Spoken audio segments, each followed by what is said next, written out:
did table tennis training with my dad, and it was really difficult, and I used a different strategy than last time. My racket has to be 45 degrees in backhand and forehand, and in forehand, I always have to do 45 degrees. My dad told me that my hand, I hold it really tight, and in table tennis, your hand always has to be calm. It has to be loose, and when you hit the ball, that's the part when you hold tight, but you don't hold tight almost for an egg to crack. You just hold tight like this. I really struggled a lot with my backhand and my forehand. The reason why I struggled a lot, it's because I used a different strategy unlike last time. When I did it this time, my racket has to be 45 degrees. 45 degrees is like this.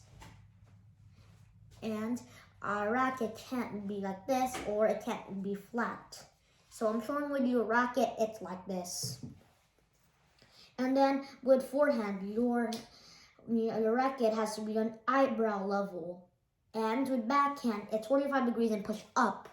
And my dad wants the ball to spin, because if you do it faster, the ball will spin. And if the ball spins, it will be harder for your opponent to catch the ball.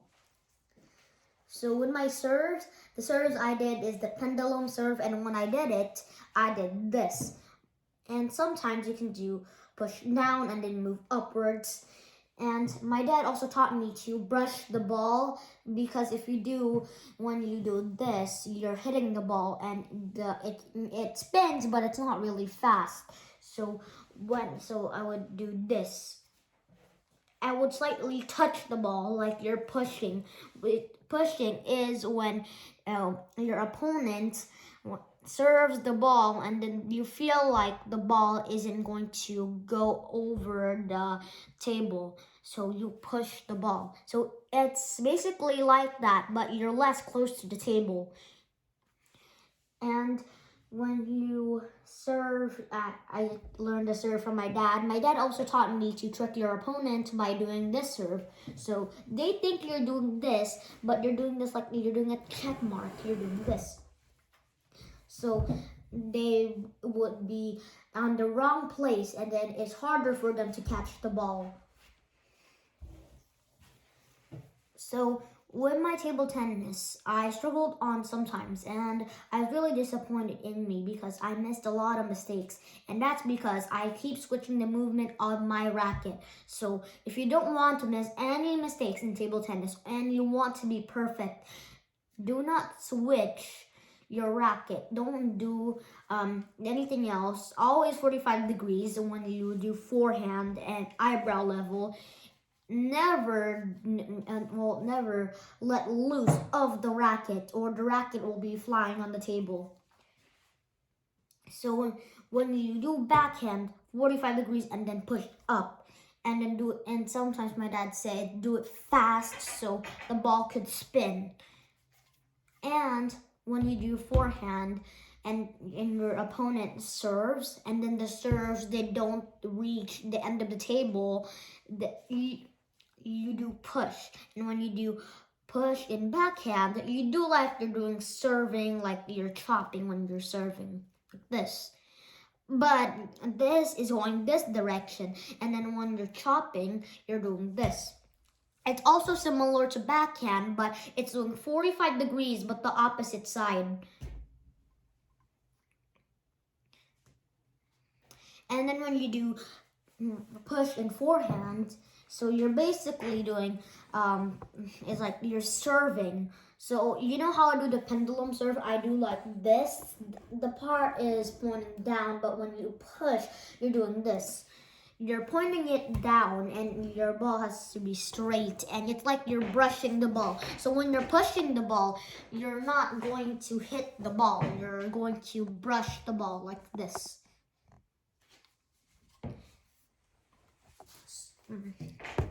So I taught you different lessons about how to push, how to do backhand and forehand, and I also told you my struggles and how to perfect your forehand and backhand and table tennis, and I told you about the pendulum serve, and also mentioned the chopping serve and doing the pendulum serve and doing tricks to trick your opponent, and also told you how to spin the ball.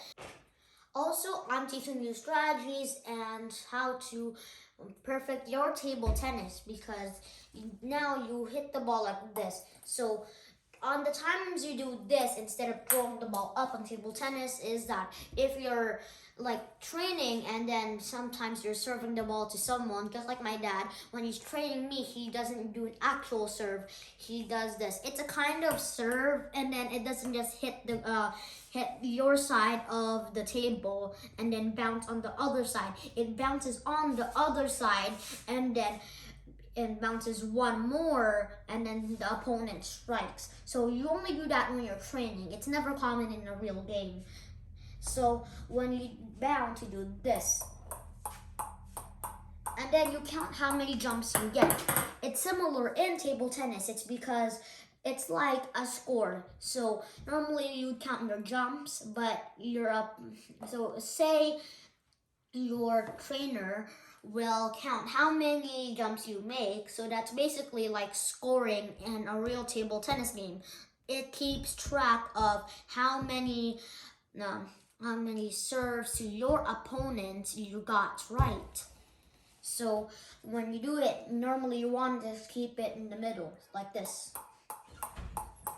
And if you bounce it on the edges like this, you have a higher chance of the ball going out of your racket. And in order for it to go back in the middle, just move your racket to the right. So, well, I mean to the left. So move your racket to the left. Or if the ball is on the left, then move it to the right. So you want your ball to always be in the middle. Don't have the ball on the edges. If you do, you have a higher chance of the ball getting out of your racket. So if you want to keep your ball in the middle but it's on the edge, you just simply move it to the left. If your ball is on the right. If your ball is on the right and is on the edge, then simply move it to the left, like this. So when you do this, my dad also taught me how to do some tricks with it. And you don't really have an opponent in this unless you're actually just competing in how many counts you have bouncing the ball. And it's basically like basketball. You're dribbling the ball, but just in table tennis. And it's also similar in tennis, but it's the opposite way. So it's like you grab your racket and then you get your ball and you bounce it onto the ground.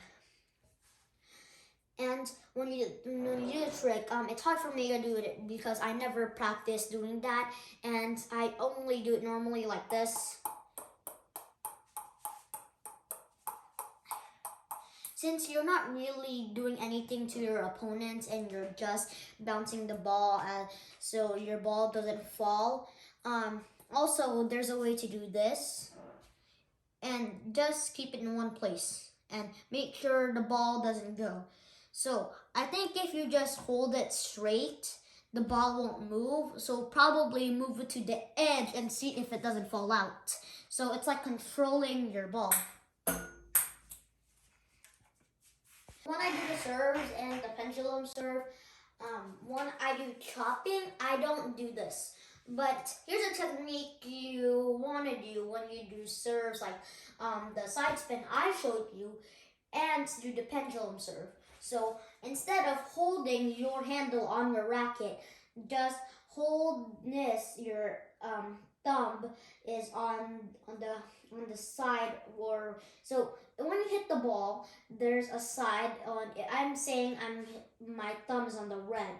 So your thumb might be on the black, which means that when you hit the ball, it's showing black. And your index finger, since when I hit the ball, I'm showing red, then my index finger is on black. But if you're showing black, then that meant that your thumb has to be on red. So my middle finger is like this. It's curled up in a ball, and then my ring finger is also like my middle finger, also curled up in a ball, and I'll show you the technique my dad told me how to do. And there's a side spin, there's a top spin, and when we do the pendulum serve, I do this. It's very similar to the side spin, So when I do the side spin, you do this. So the serve I told you that isn't really used in real table tennis games.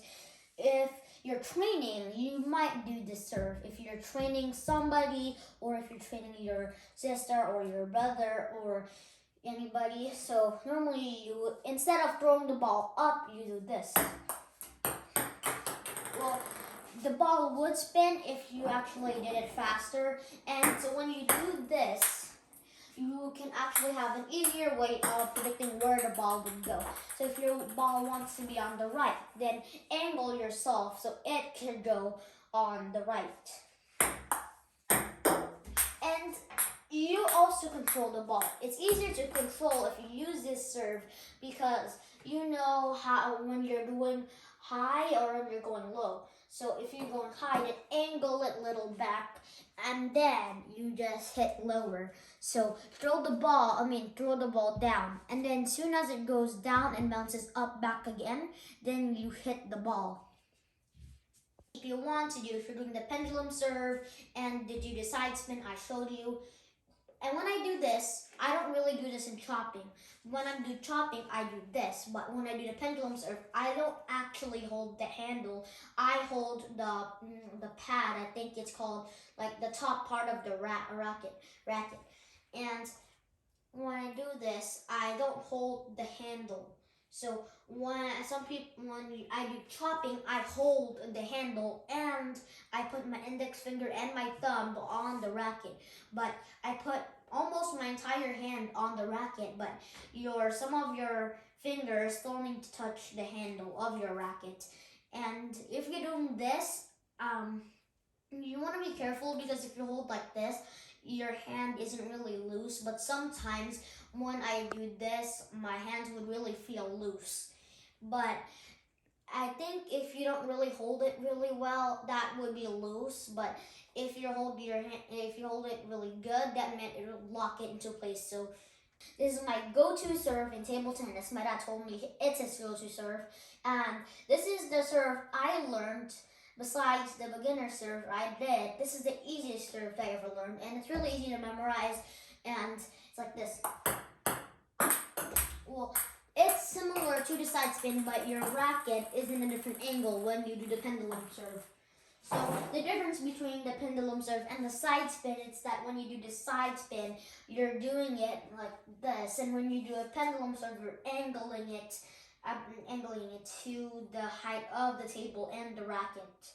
And make sure when you're doing that pendulum serve, your racket can't be lower than the table. So when you're doing a pendulum serve, you do like this. So the technique my dad also told me is that when I do the pendulum serve, I don't hold the handle. Almost all of my fingers touch and you only hold the surface when you do this. Also, when you hit the ball, make sure you hit it over here. You also brush it when you hit it over here. It's really hard to know where the ball's gonna hit. It's because that you need to move your racket in the right place as quick as you can. So also when you hit it on the edge of your surface of your racket, when you're brushing, so that's like this. And it's really hard to do brushing because you need to control where the ball goes, and if you brush up, the ball will go up. If you brush down, the ball will go down. And if you brush down,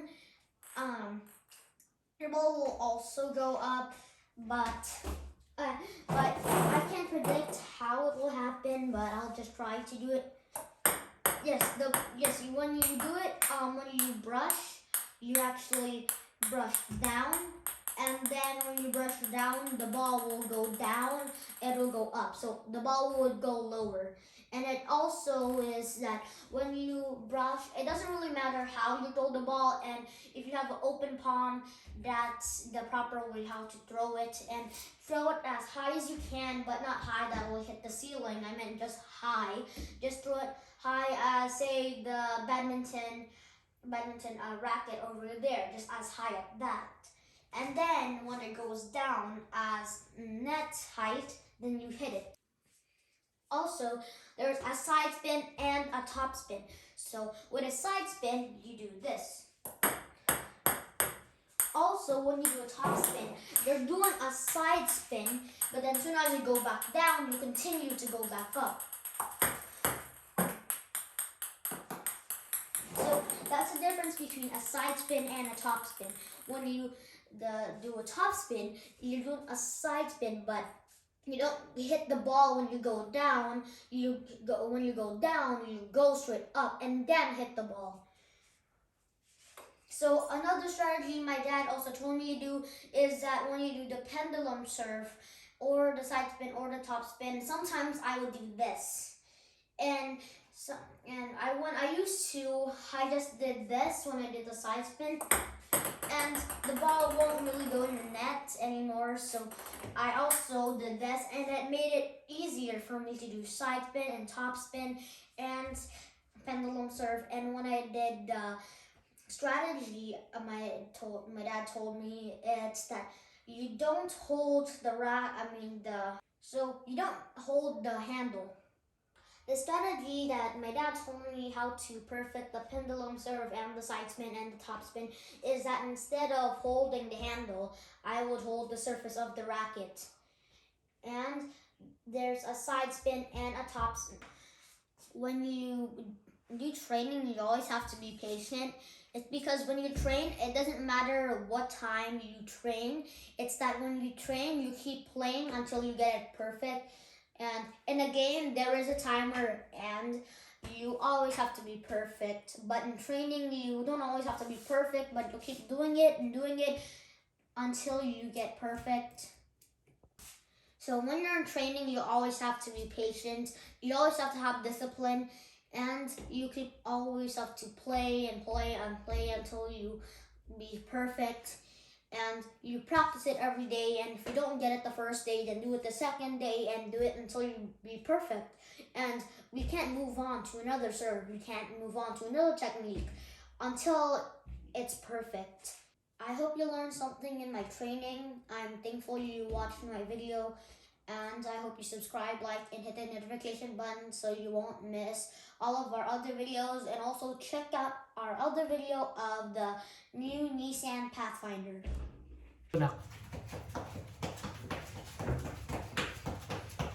Higher. Balance your now. Balance your body now. Eden. Squirt.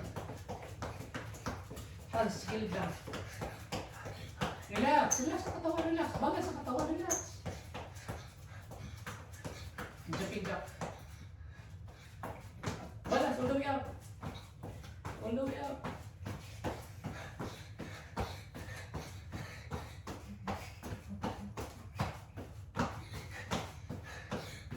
Right side to side.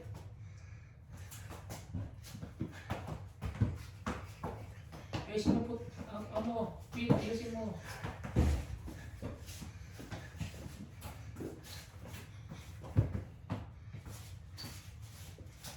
Ganito na na. Go.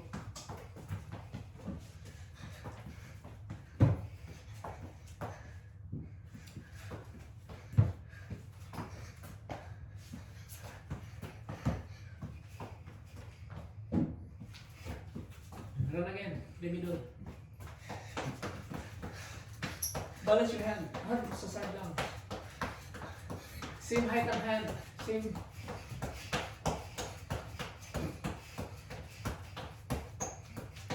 Jumping jack.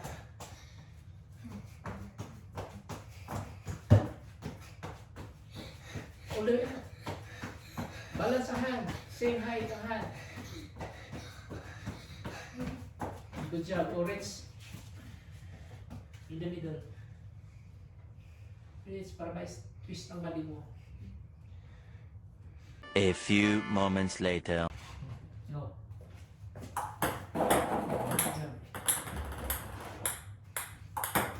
Lower part.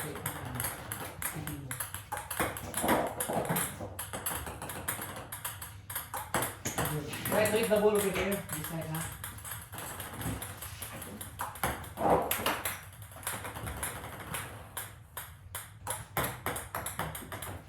Bakit kita? Hindi yan.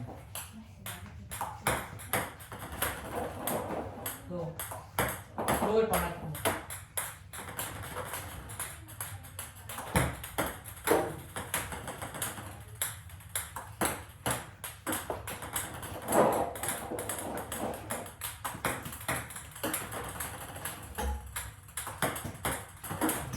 Ito mo yung body.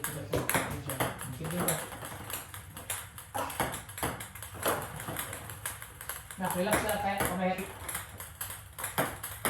Sure.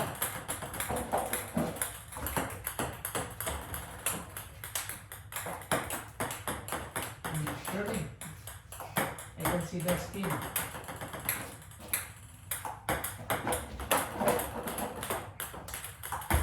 Smile!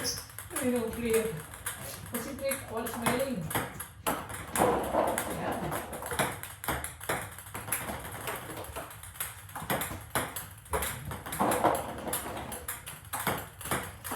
Move your body.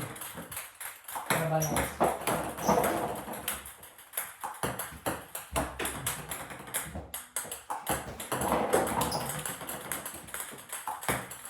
If you want to try side spin, you can do a little bit of that. Side spin, okay? Yeah, side. Down. Yeah, like that. It's a side spin.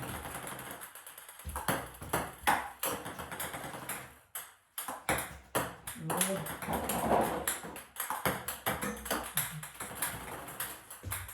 Open palm.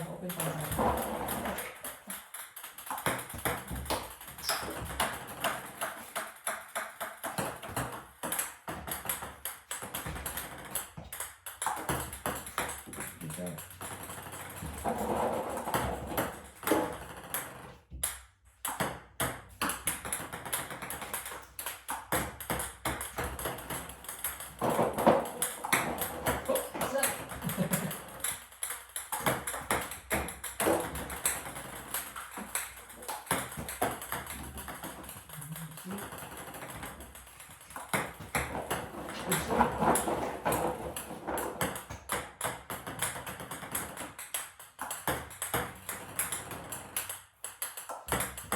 Try to set that in only here.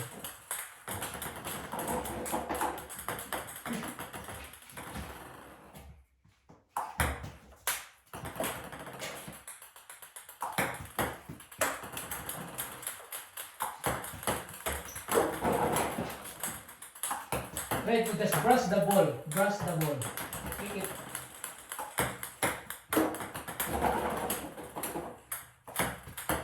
You see, if you just brush the ball will spin very nicely.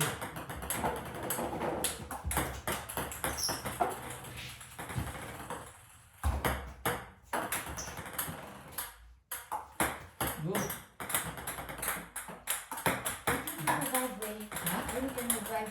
Huh? I think they're in the driveway. What? They're in the driveway. Yeah. They're checking the fire. No, our driveway. Who? Them. Doing? Yes. Who? The one that passed by. So Yeah. He checks if there's no problem. Because at night you can see if there's no fire.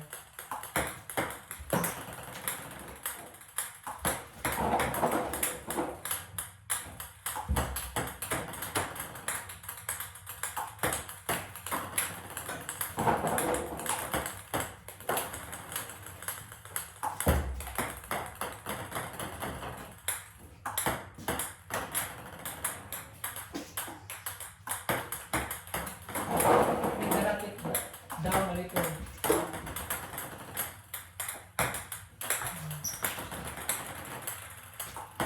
Yan. Kulang ka talaga sa speed. Speed sa hand. If you have the speed. Yeah, that's good. Keep doing. Rest up. Walk.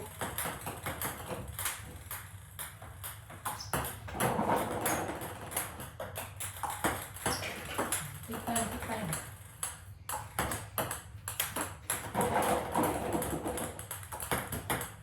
Try this only move kita ha. Right, pick the wheel. Sige, exercise mo hands mo. Fast, try to fast. Fast! Back and forth. Okay. Loose lang siya.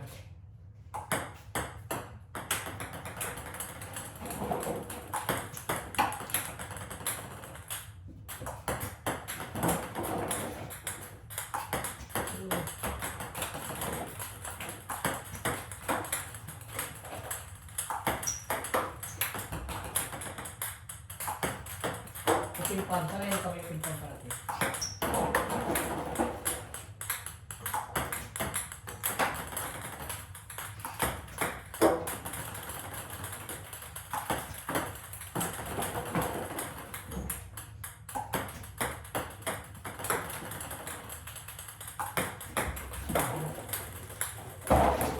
Kaya tapas ka doon.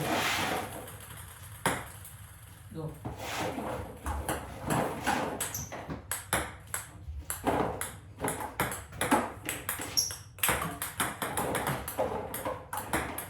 Para yung left hand mo sa akin.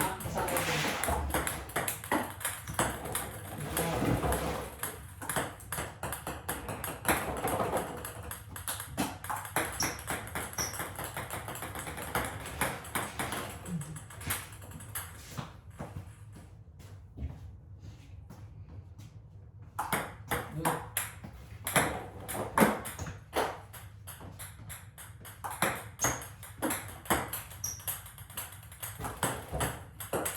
Oh, sorry. There, it's okay. Nice.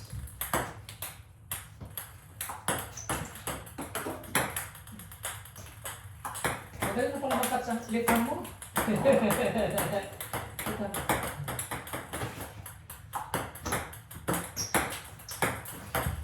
okay.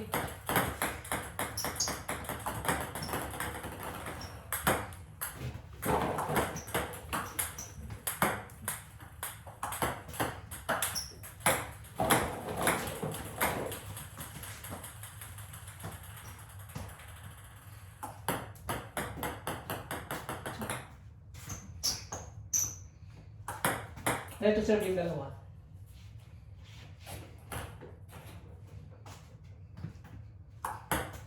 Good.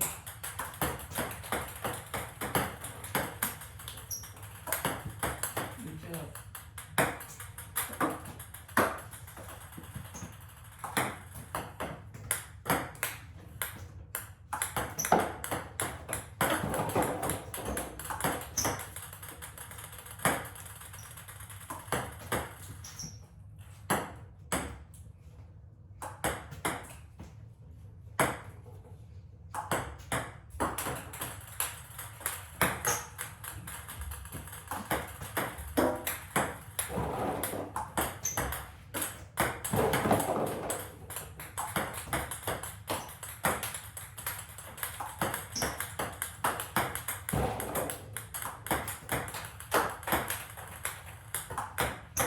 Good.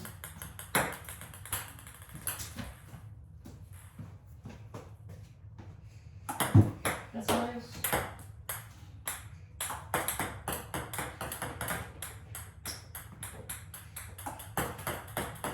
That's nice. Just try to make it jump the other side. Oh, good.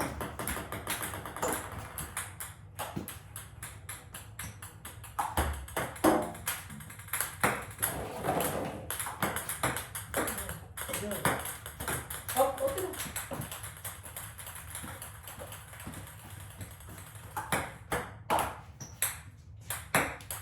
Oh, over here.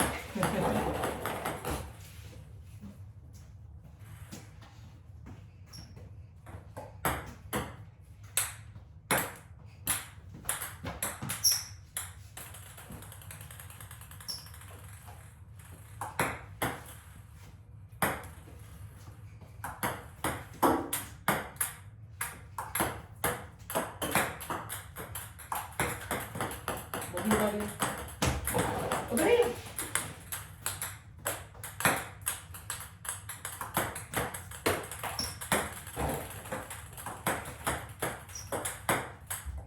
Oh.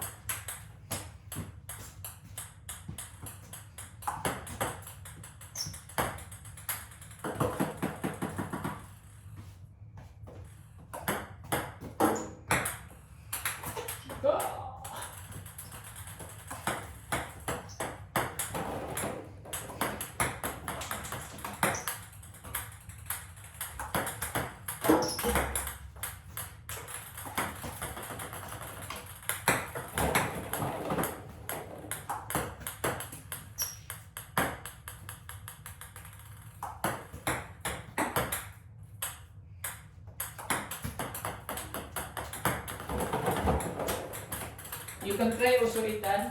Try. You can try also.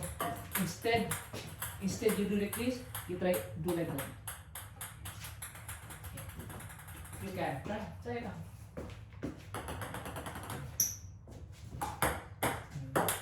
You do like this, but when it come, you do like this, but you come back and you take your opponent. You do like this, right? But when you go ahead, you put like that.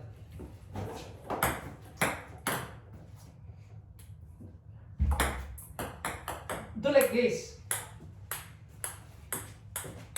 You trick your opponent. She thought that when you serve, you do like this, but you do like that, but return.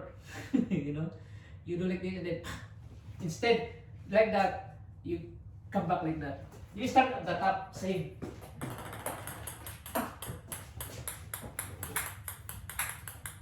Same, Ethan. Same, but pabalik. Reverse.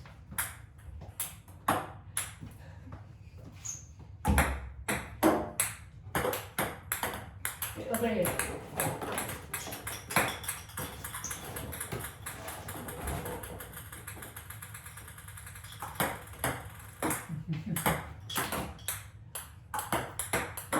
Just do it first. You can do the flip.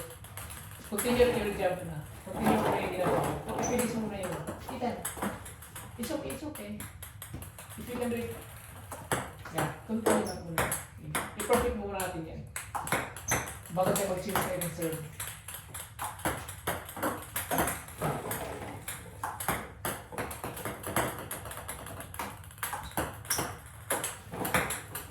Yung leading there.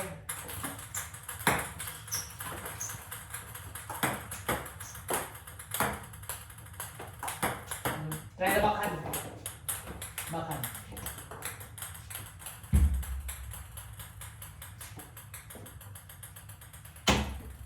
Ayun.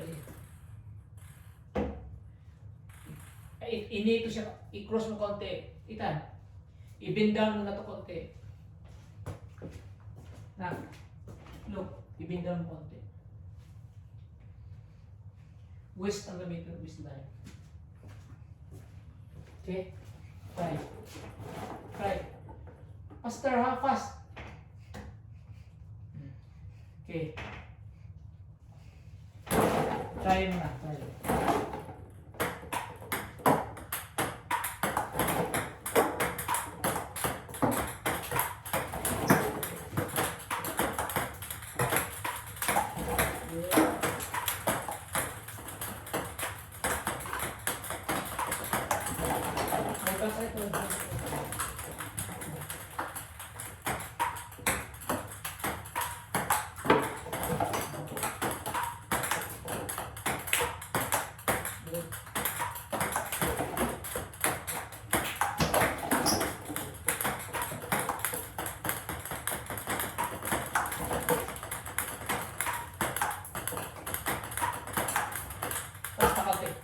Puting this pa, speed pa konti. Right. Oh, sorry. Good.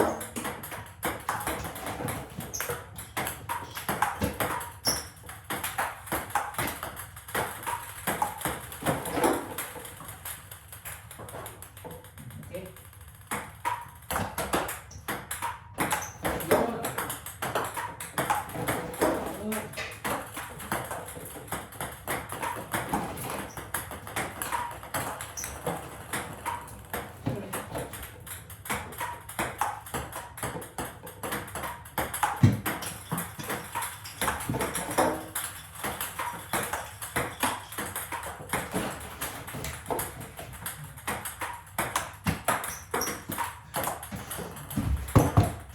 Practice ka muna forehand na exercise.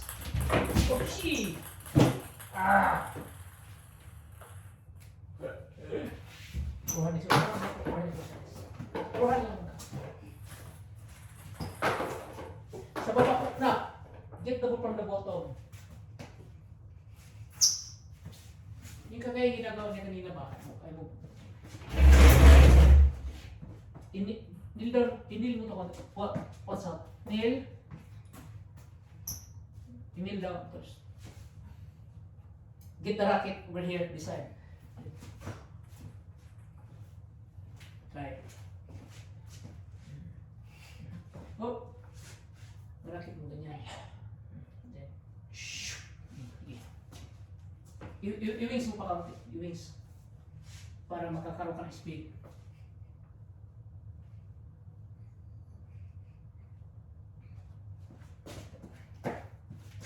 Di ba bend ka dyan? Bend. Pag bend, bend down muna natin. Bend, yeah, bend down. Drive over there like that. Drive over there like that. Drive over there like that. Drive over there. I-twist mo itong body mo para hindi tapos itong kamay lang ganyan. Drive. Oh, balance, balance.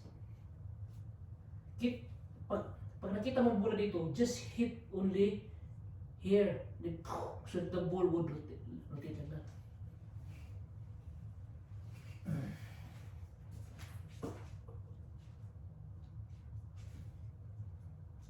Although, swing mo papunta doon. Swing. And then, pag swing mo, straight na katawan mo. Yan, like that. Good. Good. I-release mo siya. Ang feet mo na, huwag naka-stick sa ground, dapat maluwag lang ang feet mo na. Yung feet mo loose lang ha. Hindi siya naka-stick sa ground. Make your foot na siya. Flexible ka lang ba? Do not plant your foot on the ground. Make it mobile.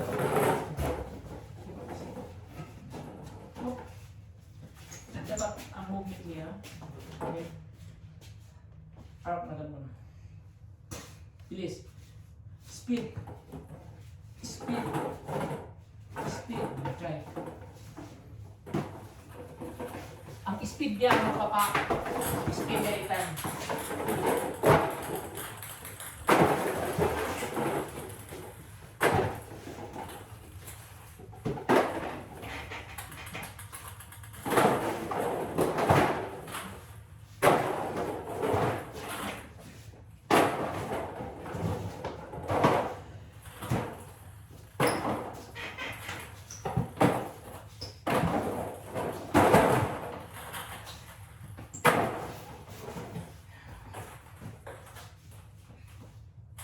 Daddy, Yeah. these shoes stick to the ground. What? When these shoes That's good. they don't float. It sticks to the ground, but make sure that your feet is not. You can move anywhere ba? Hindi yung ang feet mo naka-steady lang siya na you cannot move anywhere. Understand? Just loose lang ang feet mo. Loose on the ground.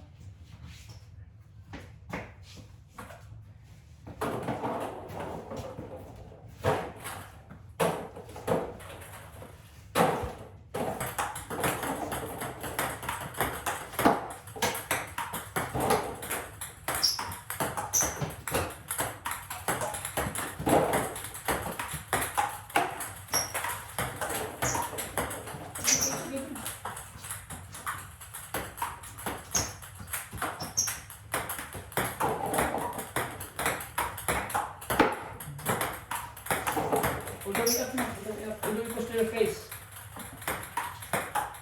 Close to your face. Like, now. Yeah. Up close to your face.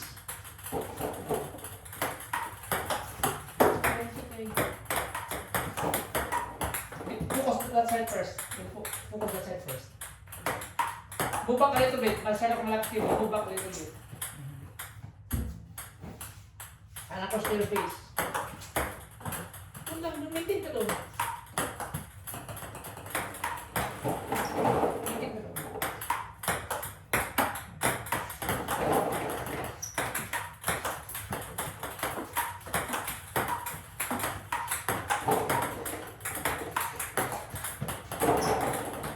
Concentrate.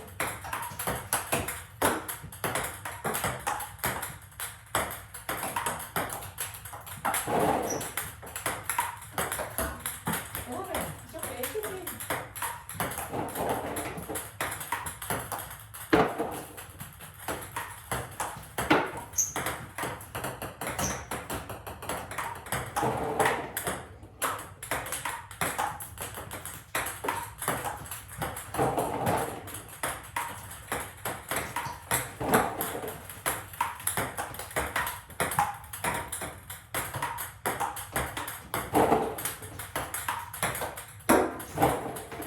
move ka, kasi kung malapit sa keyboard, move back.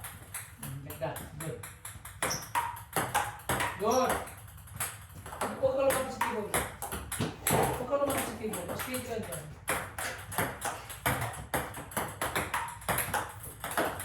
Hard ka? Come on, yun. What's your problem? Okay, go.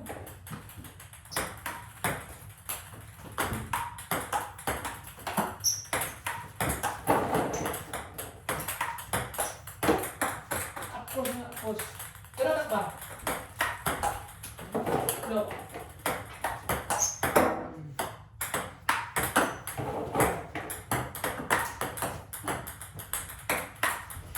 Okay? Right.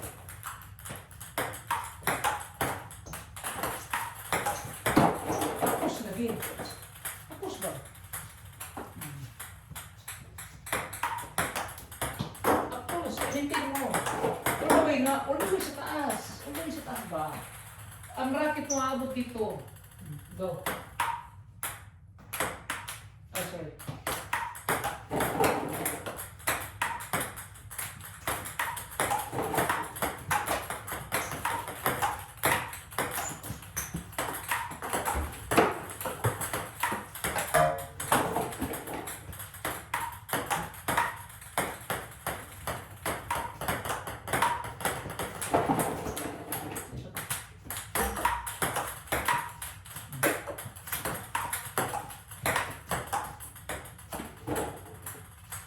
Relax, relax lang.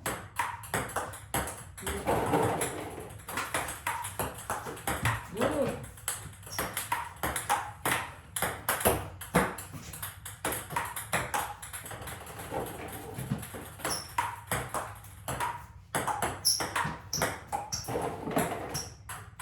What happened to your face? What happened? Are you okay? Are you okay? What? What's your problem? Stevie, say what's your problem? What's your problem? Are you okay or not? What's your problem? Tell me. What's your problem? You have or you don't have? Huh? Tell me. What's your problem? I'm just making too much mistakes. It's okay. Don't worry. It's okay because you changed your technique. It's okay. No problem. It's okay. You got out of mistakes when you change your because you practice it. Dito lagi. Even you have problem, but the ball is turning very good. I can feel the spin. Once your body will be used, easy na lang sa inyo ha. Kung matigas ang kamay, lambot lang. Speed lang sa hands. You don't need to very hard. Speed lang, speed.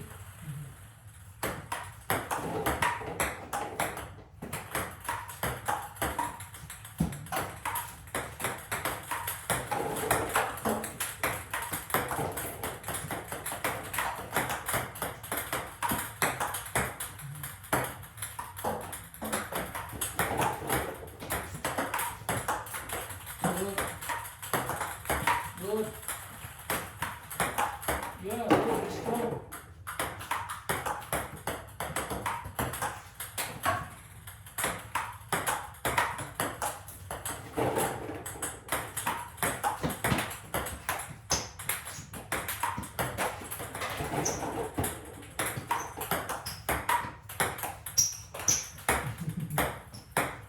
Okay.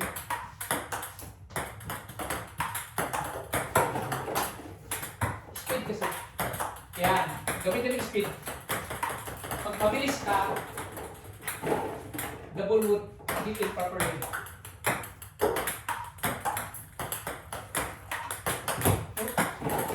Move ba kasi masyado kung malapit. And try to just grab the ball.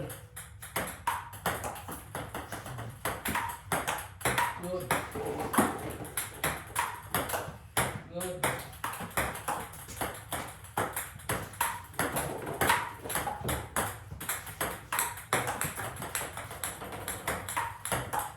Speed lang, speed. You see the ball? You can feel the spin. No, it's okay. Throw the ball. Throw the ball, that's it.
can see the ball. That's what I want. It's hard at the start, but when you learn, ipractice mo muna. Baka, dahil mo baka na.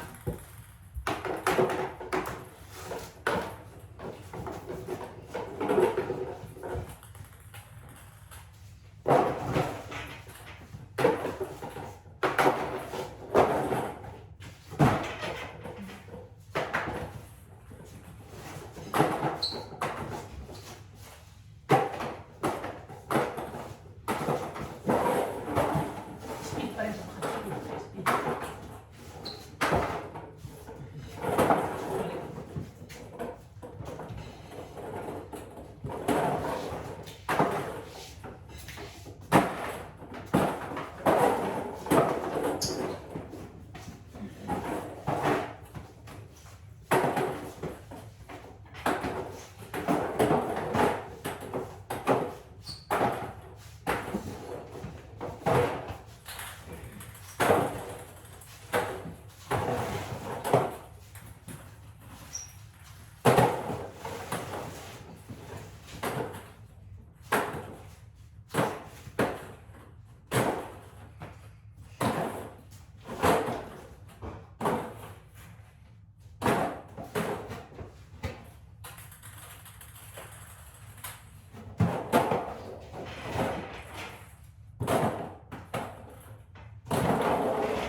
Ibakan.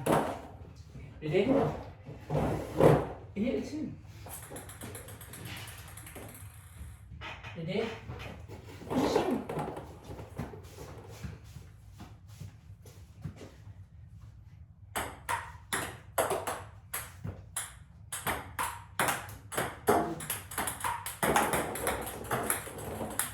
Flip na, flip mo siya. I-flip mo siya. Yun. Yun.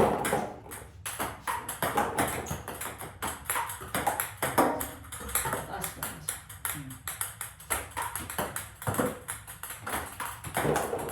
Nice. Pag ang bola dito banda, dito na sa ilitan, try mo i-move doon. Okay.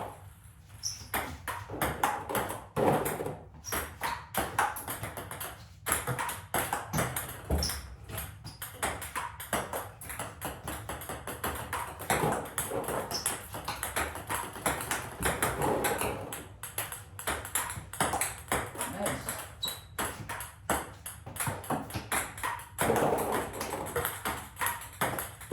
Position pati sa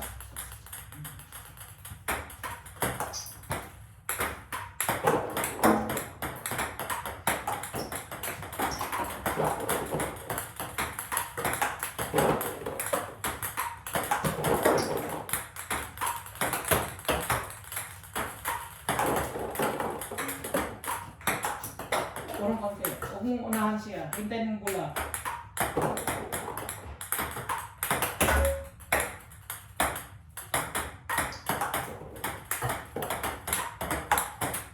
Iganon mo kasi siya. Kung iganon mo lang siya, yung bola hindi sila mag-jump. Okay.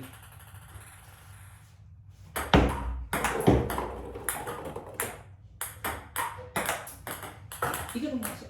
Bilis ba? Speed. Kulang kasi speed lang. Nak, sanayan mo yung ano mo na. Iganon mo siya. Sanayan mo siya. Okay. Ready? Relax na. Relax. Timing lang yan. Oh, ayaw mo pag sablay mo.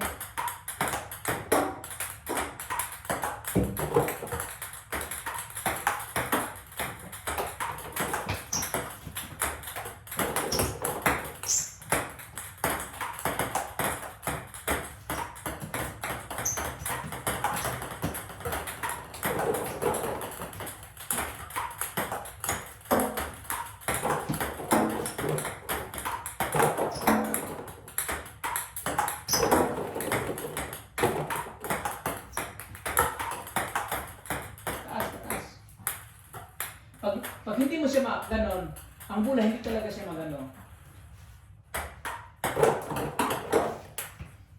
Ganun lang.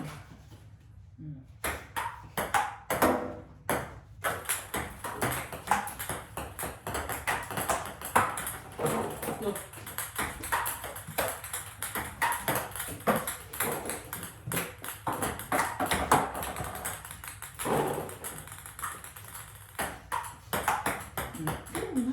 Speed, speed. Okay. Timing ka. Huwag mo unahan ng bola. I mean, speed. Once the bola palapit siya, speed ang ano mo. Don't slow down. Ha? Just wait the ball and then okay? Oh, you see? You see? You see?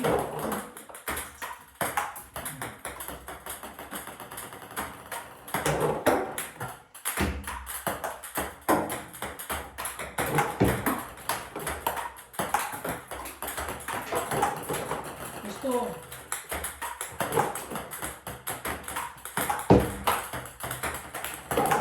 Relax lang tayo, relax.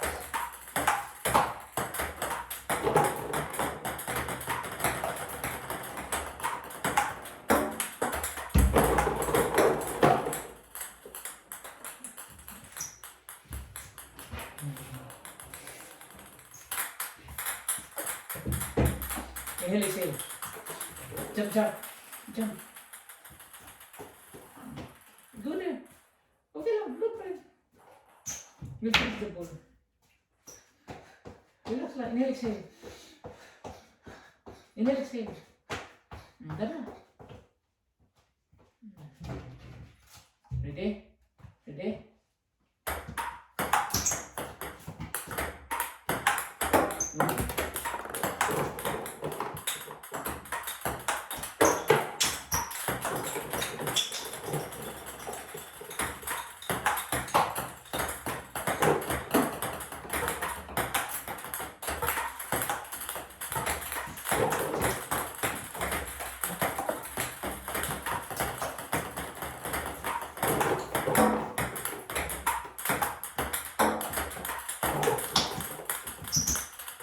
Dali sa baba.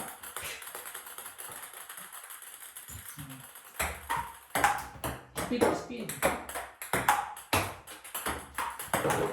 Speed, speed. Speed sa kapit.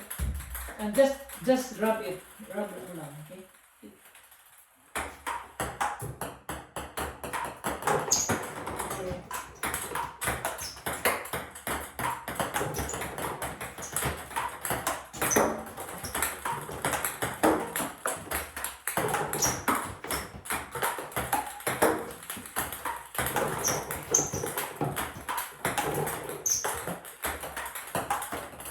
Mataas na.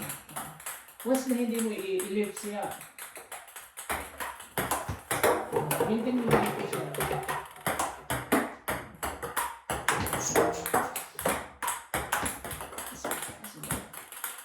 Ayun lang i-ganon. It's okay. Relax.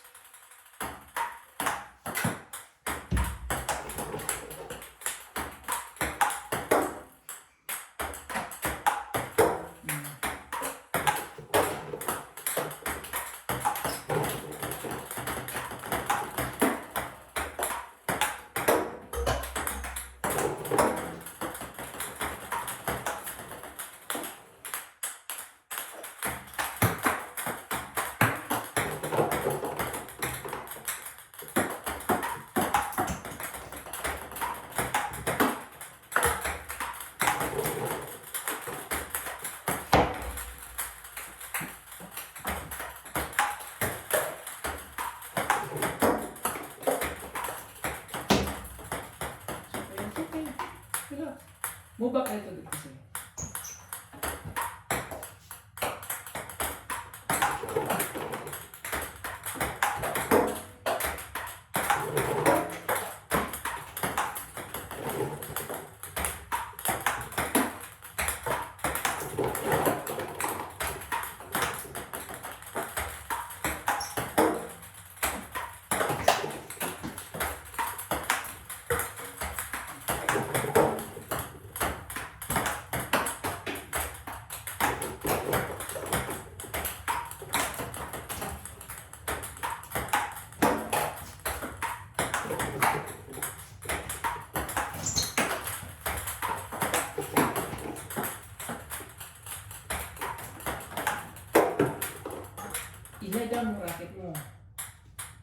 Okay?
Good. Speed lang.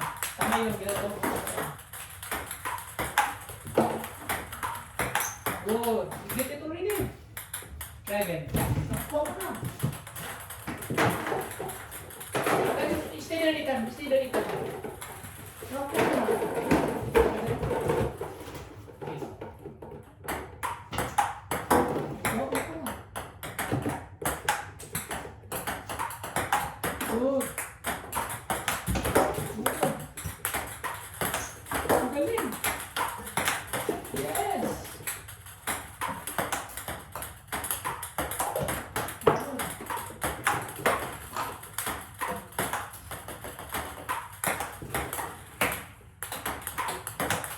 Good job.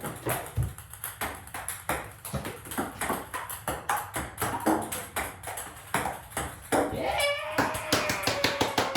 Galing! Kumuha na lang yan. Back to tayo sa apuran, ha?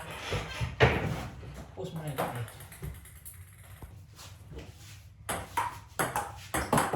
Good.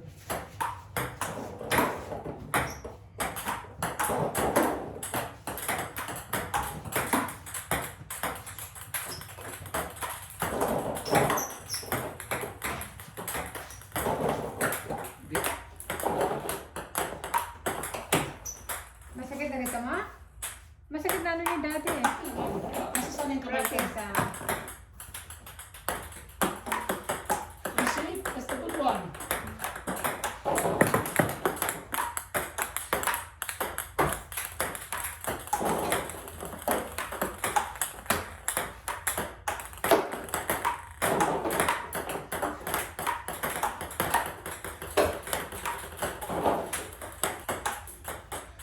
Hindi pa yung kamay niya ma-memorize mo.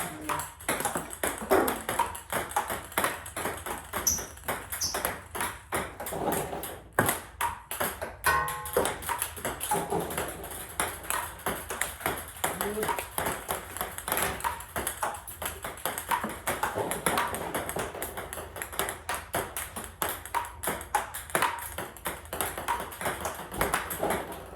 Relax na. Ready?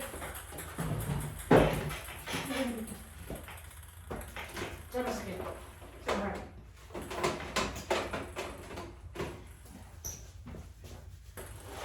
First one here. Just hold daddy's hand. Then when the ball is hold, when the ball is carrying, what will you do? Like that. Not that hard. Just hold that the racket will not fly. Okay? Just hold like that. Okay, relax. And then when the ball is coming, hold. Okay? Relax. Okay? Understand? Ha? Hindi yung lagi nakaganon ang kamay mo. So, you're tired. Understand?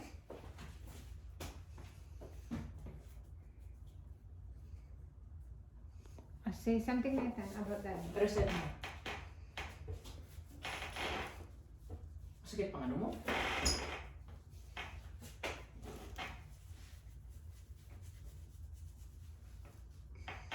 Or, ito masakit pa to? Ulitin pa? Wala na.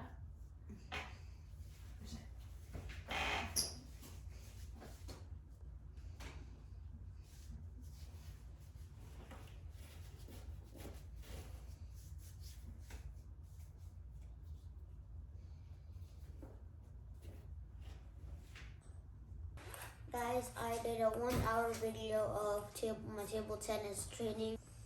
But so we did table tennis training today. It was an hour and I was struggling and it was really hard because the technique today was really different. Today we did a training with my dad and it was an hour long and it was really difficult and I was struggling because the technique I used today was different from other times I did it. And I hope you like, subscribe, and hit the notification button so you won't miss our other videos.